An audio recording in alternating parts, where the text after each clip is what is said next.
Nginibingelele ingane zakwethu kuzo zonke iy'ndawo la kuhamba kufinyelela khona lo mbukiso. Uma ngabe uyaqala nje ukuba nathi, ungakhohlwa ukucindezela i-subscribe button kanye ne-bell notification, kanye uphinde usilandele kuzo zonke iy'nkundla zokuxhumana, iKhwezi Media.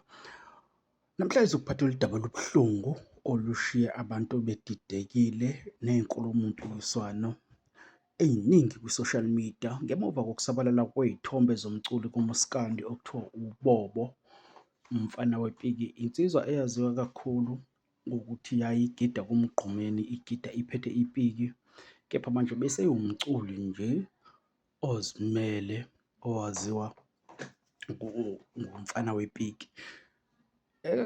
Izolo ekuseni kusabalale iy'thombe lapho kubonakala umuntu ofaniswe naye uBobo eshayiwe, abantu bamane bephikisana bethi uyena, abanye bethi hhayi akuyena, nokuthe abanye abasondelene naye bethi bazama ukumthinta ey'ncingweni bangamthola. Kuthe ekuhambeni kwesikhathi kwase kutholakala ukuthi hhayi uyena impela and ulimele esibhedlela.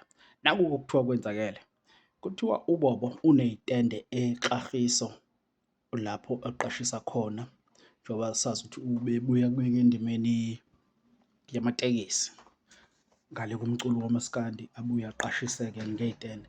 Kuthiwa kukhona umlisa thizeni obeqashe kwakhe but obese engasamkhokheli iy'mali isikhathi eside, emane efika njalo ethi uyomcheck-a, afika hhayi akekho, mayethi uyabuza nkosikazi njalo kuthiwa akekho. Kusho ukuthi uthe uma ebuya ukosebenza la kade esebenza khona, wase edlula khona ethi uyomcheck-a futhi. Uma efika, afika kukhona unkosikazi nengane, ethi uzo-check-a phela kwenzela ezokoleka imali le yesitende. Hhayi, unkosikazi wathi akekho. Kusho ukuthi ubese esethi hhayi, ngoba phela uyangikolota, makushiwo sicacise lokho, makushiwo ngoba uthi uyangikolota, ngizothatha ingane. So, nokwelapho unkosikazi-ke ehambe kona wathi ufuna usizo emphakathini, kusho ukuthi umemezile noma ngabe wenzeni, kodwa wasememeza-ke kwase kuqhamuka umphakathi wamhlasela uBobo. Kwazise ubehamba ngepholo ephethe nesibhamu, kanti futhi ungathi kuthiwa ubedlile kancane, singazi-ke noma okunye kuyiqiniso, kodwa nje udaba esilitholile lukanjalo and boluvezwa lafakazwa omunye wabasondelene naye kakhulu, abalithole from ubhuti wakhe okuyi-Perfect TV, ababesondelene naye bechazile ngalolu daba ukuthi kwenzakaleni kahle hle. Lokhu ukuthi ubethatha iy'ngane ehambe eyothwala ngazo ethini enye iyabaleka, kuthiwa loko hhayi kuwamampunge nje aluhlaza.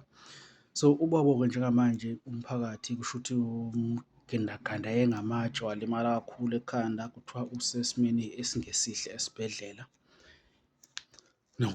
Nesifisayo ukuthi angathi angalulama-ke insizwa, ibuye ikwazi nayo ukuy'khulumela isayidi layo, ikwazi ukuqhubeka nempilo ngoba phela siyazi ukuthi ekugcineni umuntu uwubaba womuzi, uyaphila.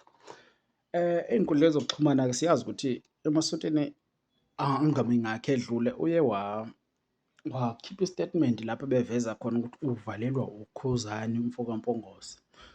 Lapha-ke ey'nkundleni zokuxhumana abalandeli bakhe ukhuzani, hhayi, abayizwa kahle, abanye bebetshengisa ukujabula, abanye futhi bethi hhayi, noma ngabe ubuxatshwana kubangwani, kodwa bona ndize noma ingahlangene lo daba nokhuzani, kodwa hhayi, umuntu uma eselimele kanje kusuke sekuwolunye udaba, akufani noma kusuke kungcofana nje kutalabhana, kwahlukana imibono nalapho. Kodwa nje thina siyiKhwezi Media sithi hhayi, angathi insizwa ingalulama, iphile nje lapho ikhona.